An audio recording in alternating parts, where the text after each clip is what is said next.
Mga kautang, kayo ba ay patuloy pa rin nakakatanggap ng pananakot na kayo ay ipapapulis pag hindi kayo nakakabayad ng utang? Minsan nga, marami sa inyo nakakaranas na may mga nagte-text ng pangaharas, maging sa email, na may pupunta raw na police major, police, o may abogado pa. At meron daw warrant of arrest.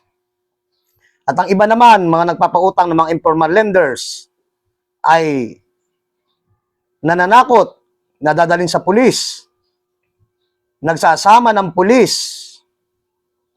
o ginagamit ang pagkapulis sa usaping utang. Kung kayo po ay nakakaranas ng ganyang problema, lagi pong tandaan na ang pulis ay pinagbabawal po ng batas na makialam sa sibil na usapin tulad ng isang utang.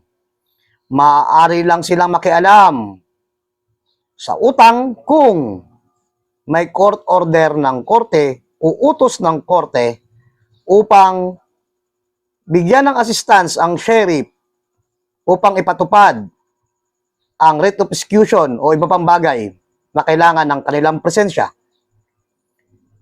Kung kayo ay sobra-sobra na ang pananakot, maaari kayong magreklamo o ireklamo ang isang pulis ng administratibo at kriminal.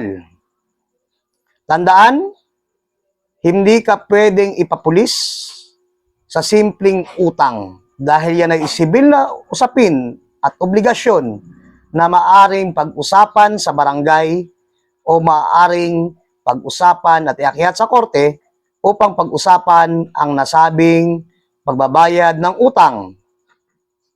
Lamang ang may alam, laging tandaan na may batas tayo na dapat poprotekta sa inyong karapatan. Disclaimer lang, personal na opinion ng advisor at tanging batas pa rin ang iiral.